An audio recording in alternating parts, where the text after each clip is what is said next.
Hello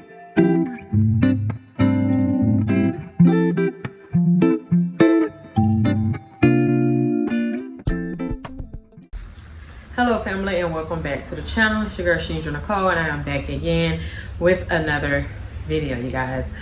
Thank you for those that have that post notification bell turned on so you guys don't miss when I upload a video. For all of my new supporters, welcome. I hope you like it here. And to my returning supporters, hey boo. Okay y'all, this is not the normal video. If you're new to my channel is mostly DIYs, day in the life, entrepreneur, just, you know, stuff like that. Today's video is totally different. I don't have too many sit down videos on my channel, so you know, this is kind of new to me, so bear with me, okay y'all. But I am going to be doing a informative video to the best of my knowledge. I am not a doctor, I'm not a nurse, I didn't go to school for any of this stuff. I'm just simply relaying the information that I have, and hopefully that it helps somebody else who's going through the same thing that I'm going through, or know somebody who is going through this situation. So I'm gonna do the best that I can to relay the message, okay you guys? All right, so yes, my name is ShaNedraNicole, if you don't know. I am 38 years old. So I am still in childbearing age, even though I cannot do it the natural way, because I did have a tubal ligation after I had my third child. So I can't do it the natural way, but I can still carry. Well, I could still carry up until this point. I'm saying all that to say that what I'm about to tell you affects women of childbearing ages, okay? So if you can still have kids, still get your menstrual and those type of things, this can possibly affect you. And what I am speaking on is fibroids. So that's what today's vlog is gonna be about. Fibroids are non-cancerous tumors of, you know, women of childbearing ages gets them. They are non-cancerous, like I said. They can grow anywhere on the uterus, on the outside, the inside, or like within the muscle, I guess, because the uterus is a muscle. So I guess, I don't know, within the muscle or the wall of the uterus.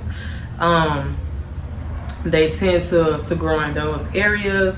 Fibroids can ruin your life, okay? If you let it, it will ruin your life.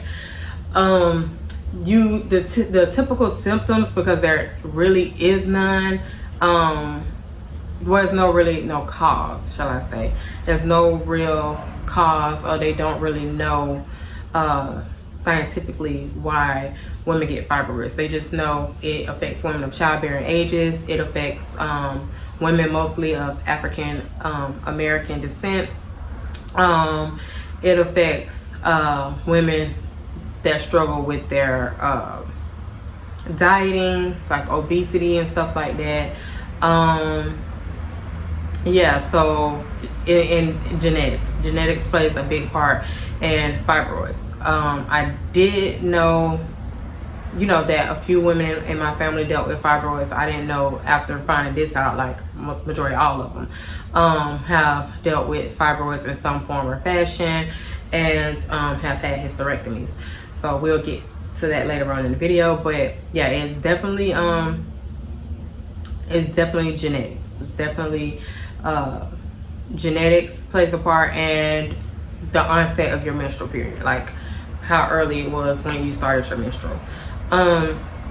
So with me, I started my menstrual at 10 years old. Like I said, it runs in my family, so it's definitely genetics. I don't know if I would say I'm obese. I just know, like, diet plays a part, like the stuff that you put in your body, certain foods that you eat, a lot of red meat,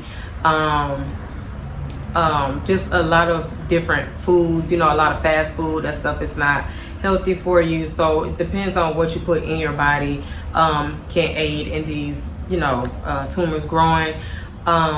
also the things that we do to our body, because like I said, it affects women of African American descent, and we typically do relaxers and relax our hair, which y'all know I have done that several times.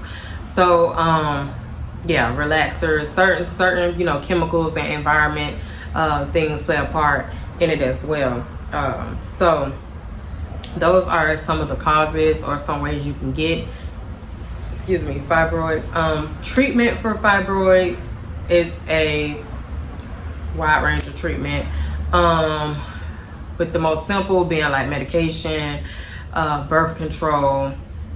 Then it goes to some other procedures like the assessor, like a lot of them where they go in and they'll burn them to shrink them or burn them to cause them to die off. You know, different kind of like laser treatments. They have the myomectomy, I believe that's what it's called, where they go in surgically and they open you up, or they can do it, you know, laparoscopically through little small incisions in your abdomen, and they could go in and they cut them out. The only thing with that is they can grow back. So that, and then on the other end of the spectrum, there is hysterectomy, which is the last and final resort. There's a partial hysterectomy where they only take, you know, certain parts. Maybe it's just be your, you know, your cervix and your uterus, or it'll be your cervix, uterus, and something else, or it'll be a, or they'll just take the uterus and leave the cervix, fallopian tubes, and, you know, ovaries. It's different ways to do hysterectomy. Or you can get a full where they take your cervix, they take your uterus, they take your fallopian tubes, and they'll leave your ovaries. Or I forgot the word for it, the name for it, but they'll take everything, including your ovaries, which you will have to take hormone treatments to balance out your hormones. So yes, I was diagnosed with fibroids. I dealt with cysts majority of my teenage years and adulthood, and I kind of got familiar with that because I knew, you know, when I would get them, I can feel them. I know when they're coming, when they rupture, you know, those type of things. I was able to deal with that and deal with the pain. But fibroids was something totally different. I did not know that I had them because the symptoms for fibroids is heavy bleeding, long menstrual periods, really heavy periods, pelvic pain, severe cramping, abdominal bloating, and just looking, you know, full and like you're pregnant and stuff like that. I can say out of all the symptoms, the only thing that I really did notice was that, you know, my stomach always looked on a larger side. I did not have the heavy menstrual periods. I did not have long periods. They come, you know, she stay her little 5 days, you know, she come do her little thing and then she gone. That's it, you know. So it was not long, it was not heavy, I was not messing up, you know, stuff. It was normal to me.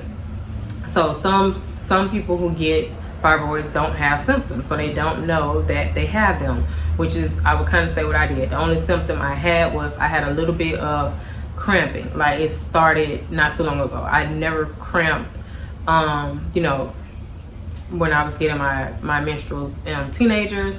I did start getting them once I got my tubal ligation, but it wasn't this bad. Like, I could bear it.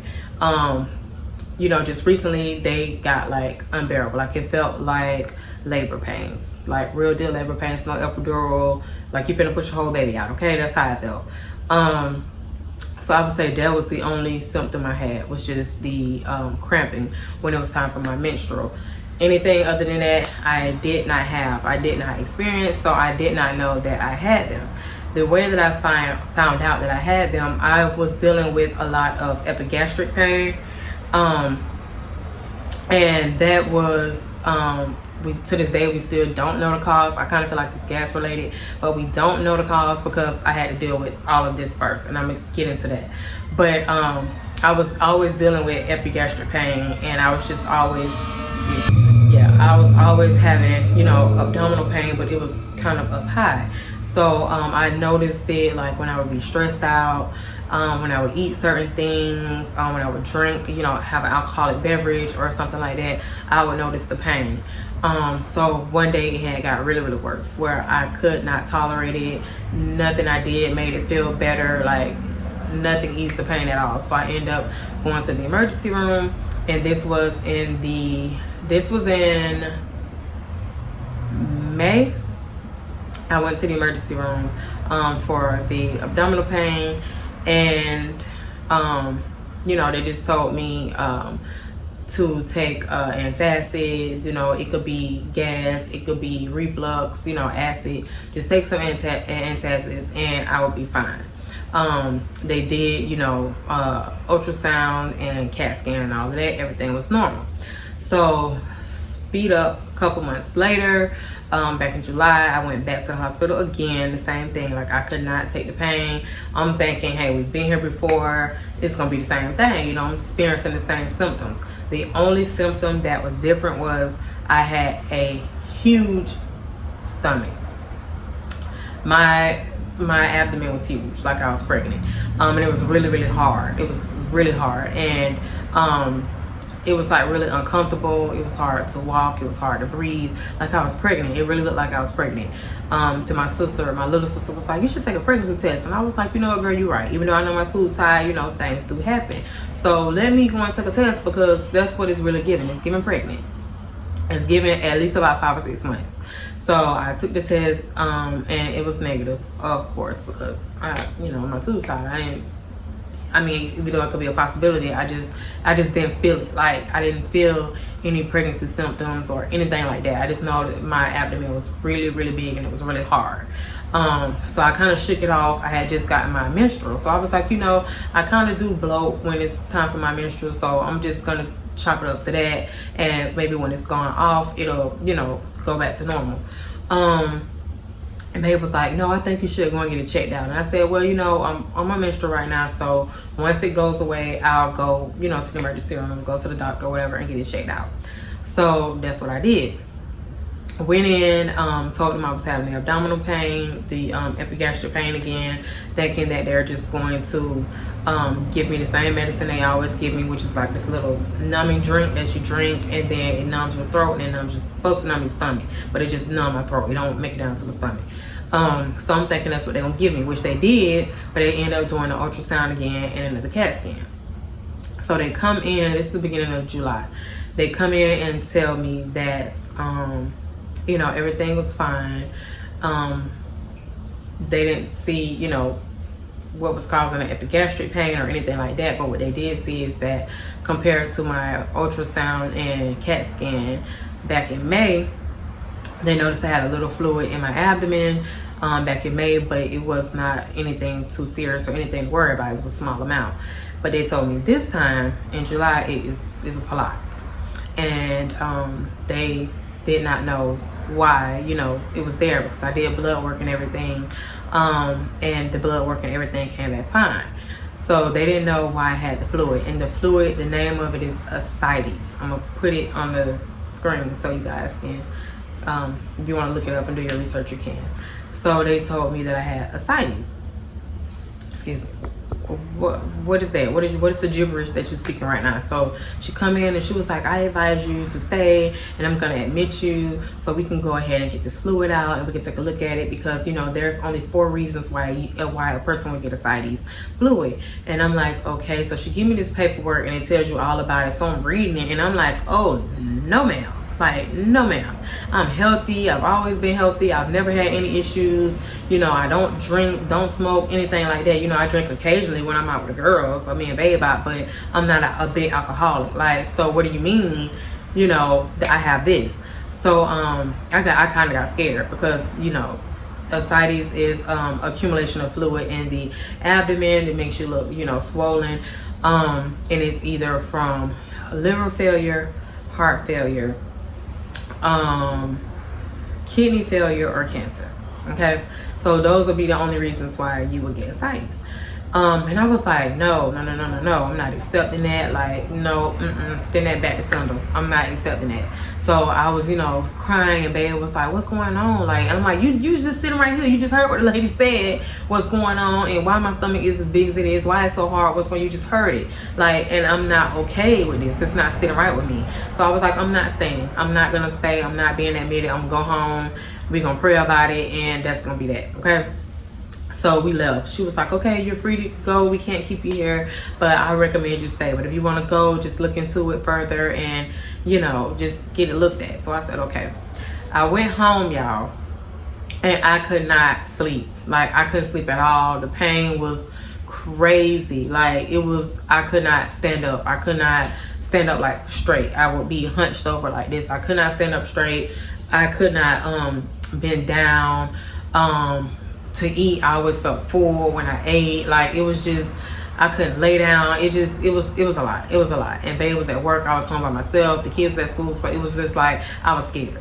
So what I did was I just packed my bag. I said, hey, I'm gonna go back. I know they're gonna keep me. We gotta get to the bottom of this. So I called my friends, called my mom. Everybody was, you know, go get it checked out. That it can definitely be something serious. You know, this is probably your body, you know, showing a sign that something else is going on. You know, some people don't get signs and symptoms. So, you know, go ahead and get it checked out. So, you know, me being me, I'm scared to death, okay? Because I believe in God, but I'm like, I know, like, what, this can't be, it's no other symptoms. I'm not feeling sick. I'm not feeling, like, I just felt bloated and big, and, you know, the pain or whatever.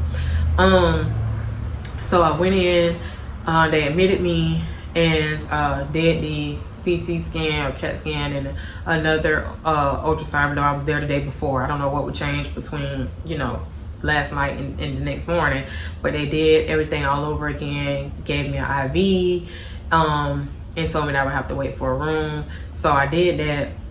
And y'all, I cried the entire time. My homegirl called me and we just prayed on the phone. She was like, no, this is not it. You can't accept this. Like, it gotta be something else. And I'm like, you know, you're right. But we're gonna get to the bottom of it. I'm here now, we're gonna get to the bottom of it. So we, I stayed. Babe ended up coming up. He stayed with me.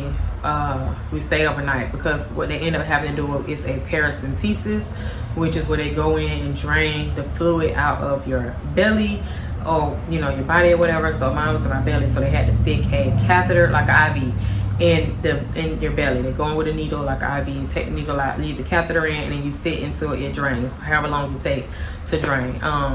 It took about 30 minutes to drain. They came that morning. I stayed overnight. They came that morning. They came and get me for the procedure, and it's a sterile procedure. So I had to go in this like sterile room by myself, me and the technician, and they do it with an ultrasound. So they look with the ultrasound machine for a pocket of fluid that they can go into, and that's when they stick the catheter in. It's very, very painful. On a scale of 1 to 10, I would give it about an 8. They numb you up. They do numb you up really, really good, but you can still feel the pressure. So I'm gonna insert pictures from the first clip when I had it done. So they drank 2 liters of fluid out. And I asked, I said, why is it that color? And she was like, oh, that's just the normal color that the body makes or whatever. So they drank the fluid, and they had to send it off for testing. Y'all, that was the scariest 2 weeks of my life. Okay, scary, because they test for everything. They send the fluid off, and they said the fluid will be able to tell what part of the body that it's coming from, what's producing the fluid. If there's any tissue damage, the fluid can tell. If any, you know, organs or anything has been damaged, if there's any infection, or if there's any cancers. So they said the fluid can tell all that. So they had to send the fluid off to be tested. So for 2 weeks I waited. From this time they had drained it, so it went down. I'm going to insert a picture of what I looked like with the fluid, and then when it got drained. So when it got drained, it was like a few days. I got it drained on the 2nd of July, and then y'all saw we went to New Orleans, and the New Orleans vlog on the 7th of July. So 5 days later I went to New Orleans. So I was pretty back to normal. I was feeling like I was myself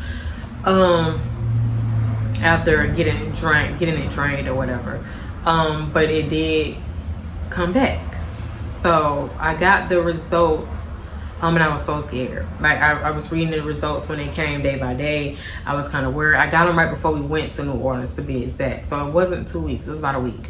I got majority of them. I didn't get the one to tell it was cancer or not until I came back from New Orleans. I got those results the day of my daughter's 12th birthday. And I didn't want to ruin her birthday by opening them because I didn't want it to be anything bad. So I saved them and, you know, just went on about my day for her birthday. And then later, I think the following day or the day after, is when I was like, okay, I'm going to open them. But I was scared to look at it because I didn't want to see it.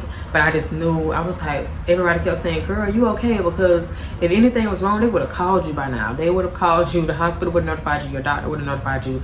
Somebody would have notified you that, you know, you have something going on. Mind you, if you see the New Orleans blog, go back and watch that if you haven't. And I was telling y'all how I got sick and people was, you know, congratulating me on being pregnant, all of that. The fluid, I could tell had started coming back, and that it had been a week. But I had started having like difficulty breathing. I felt full again, like my stomach was big. I was in so much pain. Part of the epigastric, you know, stuff too, because, you know, in New Orleans stuff is spicy. We eating all type of stuff. I'm drinking pineapple juice, and I didn't know that pineapple juice, you know, affects ulcers and stuff like that, even though we don't know for sure that's what it is. That's what I've been treated as. So like I said, in the airport I was in a lot of pain. It was so uncomfortable. And I got on the phone in the airport and I called my insurance and I was like, you guys, hey, I have to find somebody, going off the recommendation they gave me when I got released from the hospital the first time, to go see a urogynecologist. So I called my gynecologist. She referred me to someone. That doctor did not take my insurance. So I'm like, hey, this is very important. Like, I have to get this looked at. I have to get this done. I don't know what's going on. But all I know is I got fibroids. They told me in the hospital I have fibroids. They told me I only had 2. They told me I only had 2. But one was like a real nice size. So I'm like, okay, I got 2 fibroids, but, you know, I guess it's serious. So, no, it's 4. It was 4. I'm sorry, it was 4. They told me I had 4. 2 on the inside, 2 on the outside. And the one on the outside was pedunculated. I think I'm saying it right. Which pedunculated means it's hanging from like a stalk. Like, it's like, it has like a stem, I guess, attached to it. And it's hanging off of the uterus. So one of them is pedunculated. And that's the biggest one. So I was like, you know, I don't know, this is why I'm in so much pain and so uncomfortable, but we got to get it taken care of. The doctor that my OBGYN referred me to did not take my insurance, so I'm sitting on the floor in the airport in New Orleans calling my insurance and like, hey, you guys gotta help me find somebody that, you know, works in a network. Y'all, I had to file a grievance and everything with my insurance company because nobody took this insurance. Like, nobody took it, and they didn't have any providers for urogynecologists in the network. So I'm just panicking, like, I'm not gonna be able to get this taken care of. I'm not gonna get this resolved. Like, this is scary because I don't know why this fluid is accumulating inside. So like, we got back home or whatever. Like I said, my daughter's birthday, the day after we opened the results, and my mom ended up opening them. I called her to come over for her to open them. She ended up opening them, and she was like, girl, you okay? You know, everybody told you was gonna be all right. It says no, you know, no malignancy, so no cancer. So we like, okay, well, if the, you know, the kidney function and the blood work for the kidneys coming back normal, the heart, well, not the heart, they hadn't tested my heart yet, the liver function, everything's coming back fine. Now they're saying it's not cancer. So what could this be? Why am I producing this fluid in my abdomen? So nobody knew. It comes back, but before it came back, I did end up finding a gynecologist. My insurance ended up calling me back and telling me that they found someone that accepts the insurance and that's in the network, because they were going to sign a paper for me to go out of network, and they will still cover it so that I can get this done. But they ended up finding someone in network that's connected to one of the hospitals here. So I ended up going to him. I did a couple visits with him. He told me about the fibroids. He requested me to have an MRI, and I will insert that clip. All right, y'all, so it's Sunday, August 6th, August 6th, MRI day. I'm ready to miss that. I want to look forward to it. But look how they got the girl in the store. get an MRI. He said, "Look, I'll be going for jailhouse visits." All right, so we done with the MRI. That was a really tough experience because I am, how you say it, claustrophobic or whatever. And then with what's going on, it's hard for me to lay flat on my back without feeling like my chest is being compressed or whatever. So it was hard to lay for 30 minutes on my back. I almost didn't make it because I pressed the call button or whatever to come out. As soon as I started going in, I started panicking. So, you know, she helped me out and I calmed down and tried to take a nap, but it didn't quite work. But, you know, I made it through the 30 minutes. But part of it was they had to get the IV for the, what do you call it, for the dye.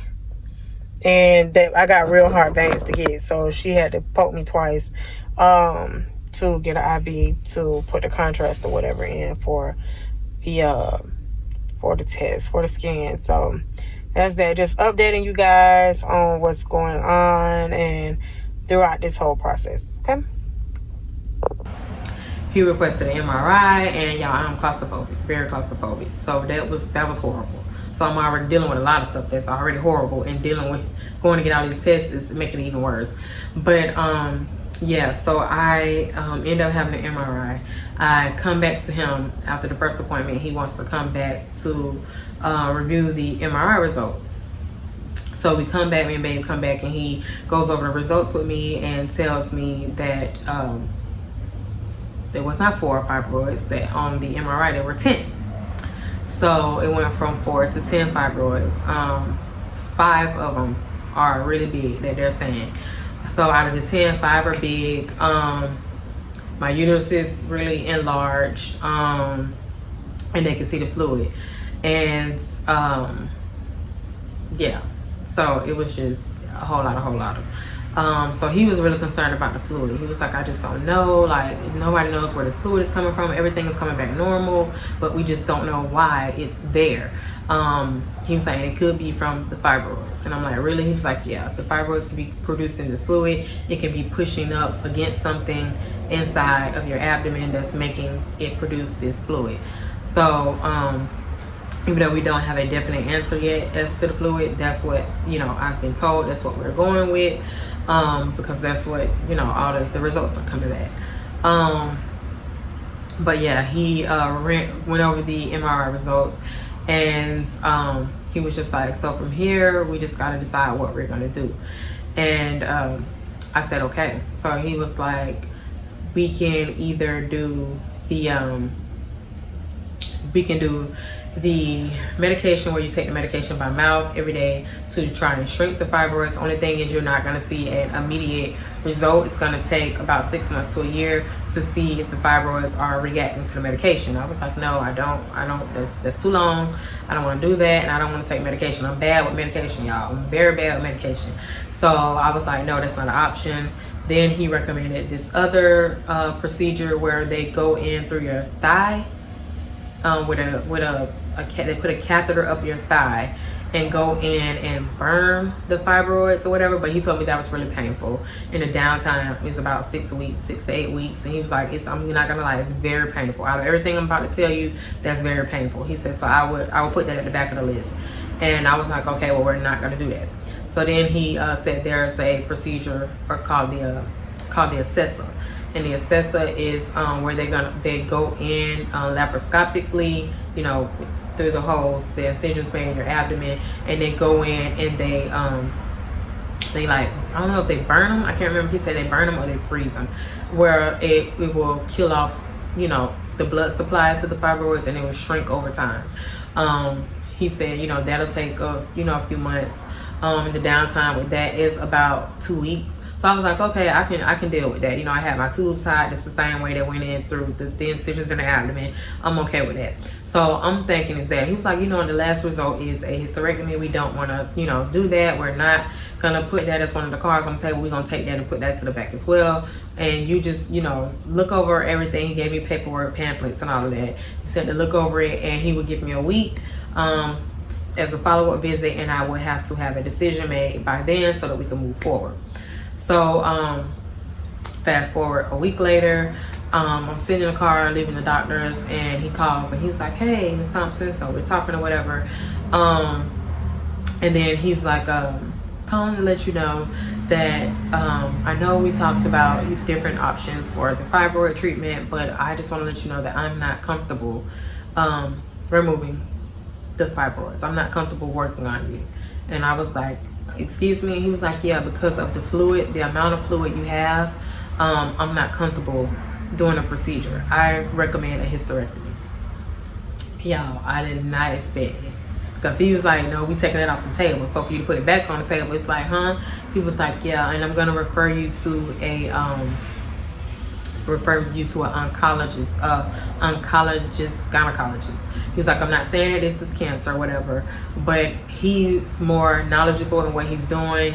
I don't know, you know, what's going on with the fluid, why you have the fluid, but I'm not comfortable. And, you know, I feel like you should go to him. I'm going to give you a referral. They're pretty quick about getting you in, and I wish you the best of luck. So, yeah, I was, my world was shattered, because I'm like, and an oncologist, like, what? Like, what are you saying? And he was like, no, it's not that. Well, we don't think it's that at all, but, you know, to be on the safe side, I'm going to refer you to him. So, like, y'all, I called as soon as I got off the phone with him. They sent over new patient paperwork. I filled it out there. He faxed over all of my records and stuff, the MRI, everything that he had done in that short amount of time that I was with him, because it was only like 3 weeks or whatever that I was with him, if that. So whatever paperwork that I had dealt with him, he faxed it over to that doctor, and they got me an appointment to be seen. So before that appointment, so right after that, I noticed the fluid had started coming back. Y'all, it came back faster, and it was more. You hear me?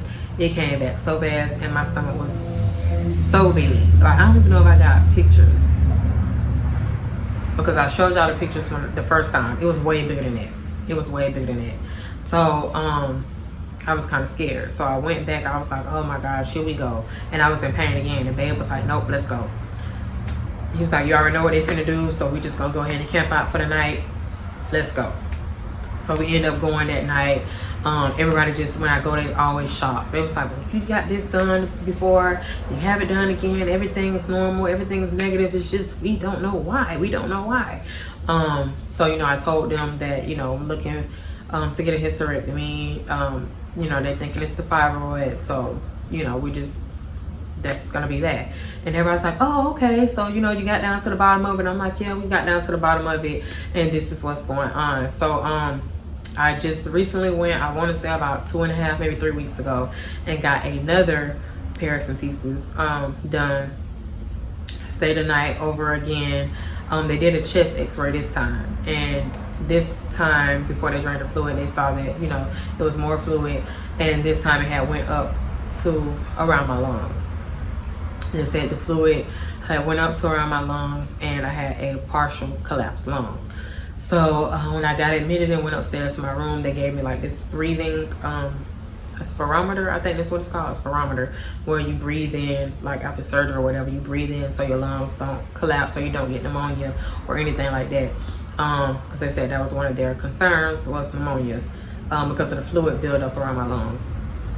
So I had to blow in that 10 times an hour while I was in the emergency, well, in the hospital, and then they came and did the paracentesis that following morning.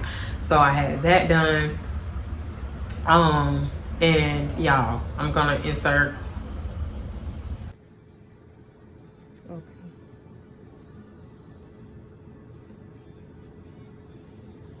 Just gonna put this right here. Okay.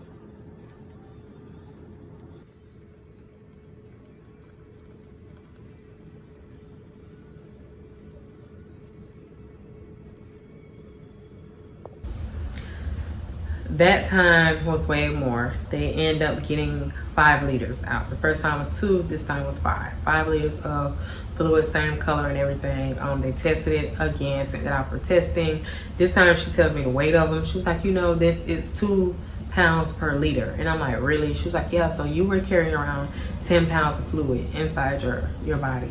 And I was like, wow. And I didn't believe it at first until I went back to my doctor for, you know, the doctor that my new doctor. I went and was weighed, and yeah, y'all, I was pushing almost 180. With the fluid, I was like 174, 75, something like that. And once they drained the fluid, I went back to the doctor and I went, you know, to talk to them for a follow-up. I was like 164. So I was like, yeah, like that's crazy that was all that fluid I was carrying around. So 5 liters of fluid, they drained out. It tested everything again, same thing, everything normal. I talked to my dad about it because, like I told you, the fibroids run on my mom's side. I talked to him to see if it run on his side. Come to find out, 2 of my cousins have had hysterectomies on his side, and then heart issues run on my dad's side. So he was like, you know, tell them to check your heart because we have high cholesterol and you know, heart pacemakers and all kinds of stuff he was saying run on his side. So I kind of got scared. And I, you know, told the doctors and stuff, and they did blood work and did an EKG. That was fine. Blood work showed that there was my heart was not in any distress, and it was not releasing any. There's a protein that your heart releases when it's in distress or anything going on with the heart. So that came back normal. So once again, no heart problems, no liver, no gallbladder issues, no lungs, nothing. Everything's normal. So yeah, we're chopping it up to the fibroids. So we're gonna say the fibroids can definitely cause fluids. And I've been doing my research for this procedure, and I watched a couple YouTube videos, and like I really don't see people talking about fluid. I only seen one person say that she got fluid buildup, and I'm in a fibroid group on Facebook, and one person on there said she has had 2 paracentesis as well, because the fibroid has caused fluid to build up in her abdomen as well. So it's not really much, you know, going hand in hand with the fibroids and the fluid, but I'm just sharing my journey and my story, and this is what I'm experiencing. The type of I forgot to say, the type of hysterectomy that I will be having will be a full hysterectomy. He decided to do a full hysterectomy when I went in with my pre-op appointment and my consultation with him. He decided that, well, he asked if I wanted to have kids, and me and Babe talked about I did want to do IVF, but and he was like, okay, we'll keep them, you know, I won't do anything, you will just, you know, deal with the fibroids. He was like, I'm not going to force anybody to, you know, do something they aren't ready to do. And it kind of bothered me a little bit going through this journey, because I tied my tubes, like I said, after my 3rd child, and I was kind of on the fence about that. The person I was with, her dad at the time, stated he didn't want any more kids. And then she came, there was a few complications with her. I had placenta previa with her, and then my son before that came 5 weeks early. So health-wise, I was just like, okay, I agree. You know, I'll do it.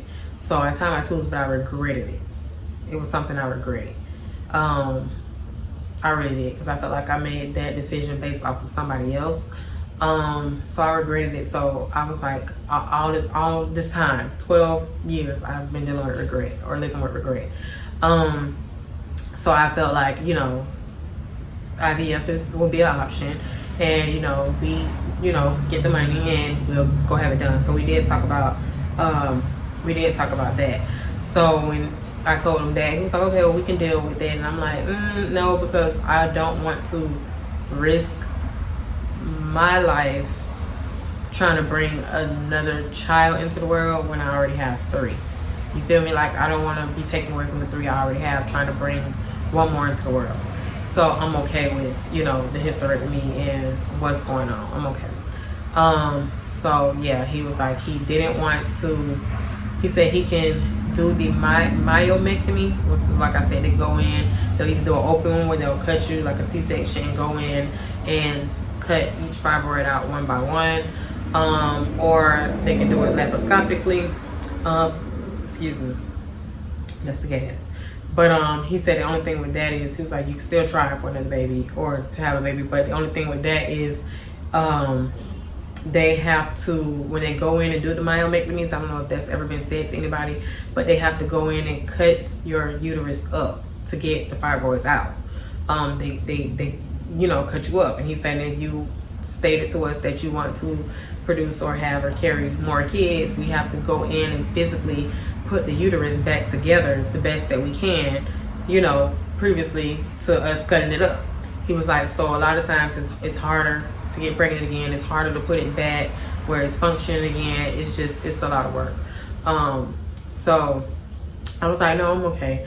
And then he also stated that he does not think that it's, cancerous or anything like that, because they are growing fast. He doesn't think that it's anything like that.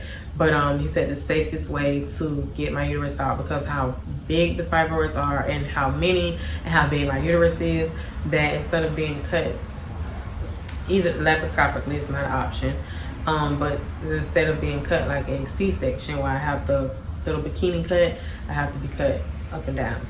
So that kind of bummed me out. But yeah, so that's that. But I just want to say, y'all, listen to y'all bodies. Listen to y'all bodies. If y'all having cycles and they all over the place and you bleeding all over the place and y'all cycles heavy, go get checked. Go get checked, because that's not normal. What else? Yeah, listen to your body. Be careful what you put into your body, and listen to your body. Don't let people make you feel like because you're going to get a hysterectomy or you're going to see a doctor that you're doing something wrong, because a lot of people are on the health journey and they're with this whole, eat right, diet, do this, do it the natural way, take this supplement, take these herbs, do this, and it'll shrink them. Y'all, that stuff don't really, I'm not gonna say it don't work, but they grow back. Okay, they grow back. So yeah, you'll shrink them, but if it's not something you're constantly doing, like the castor oil packs, I've heard good things about that, and I heard that it does help shrink them. But if you don't constantly do it and you stop, they're gonna grow back. So like anything you do, they're going to grow back. Either with the myomectomies and all of this other stuff, they will grow back. The rate and the size, I don't know, but they grow back. So yeah, don't let anybody feel like you're doing anything wrong. Y'all saw in my other vlogs that I started working out. I had started working out, taking vitamins, eating healthy. So when I did see my stomach start going down, I kind of got excited. The weight coming off, I got excited. And then boom, the following month, I just blew up like an elephant and didn't know why. And I was kind of scared. It's like, okay, is it because I started taking these vitamins and I introduced all this stuff? Because I was, doing keto dieting. I did intermittent fasting. I did everything. I lost weight and, was feeling good about myself. And then this happened. So don't let anybody, tell you anything different, like about you, about yourself. Listen to your own self. Listen to your own body, okay? Like, if you don't do nothing else, advocate for yourself. Listen to yourself. Yeah, I'm okay with this. I'm okay with having it done. And also get a doctor involved. A lot of people like to do things the natural way, which is nothing wrong with that. But get a doctor involved as well. You have, and don't go with the first opinion. Second, third, fourth, fifth, if you have to do that. I went to several doctors at the emergency room. My primary care doctor, my OBGYN, everybody's like, you need to get these fibroids looked at. You need to get this taken care of. To finally the urogynecologist that referred me to the gynecologist, and we are where we are. So several doctors I went to before saying, okay, yeah, let's do this, So listen to your body. Do what you feel is right. Don't let anybody tell you don't go this route, don't go that route, or push their beliefs on you or what they would do. Or just do what you're, because you have to live with the decision. You ultimately have to live with the decision that you make. So yeah, that's why I wanted to jump back in and say that to you guys. So yeah, your girl is scheduled for a hysterectomy, and I'm not fond of that. Kind of scary, nervous, all of that. But I am going to continue to upload, keep you guys informed, so you guys can come along with me on this journey. with me. So the next video I am going to be, I've already talked to my doctor. We got a date, a time, everything is scheduled. Everything's in the works. Everything is in the works, and it's getting close. So I'm gonna bring you guys along. I'm gonna be, you know, vlogging surgery day, my surgery prep. I'm gonna do a vlog for that, and you know, the weekly progress on my healing journey. So I'm gonna bring you guys along. So all in all, just say that to remind you guys to turn on your post notification bell so you do not miss a upload. You guys do not want to miss these videos, especially if you're going through, like I said, what I'm going through, or know somebody else that is.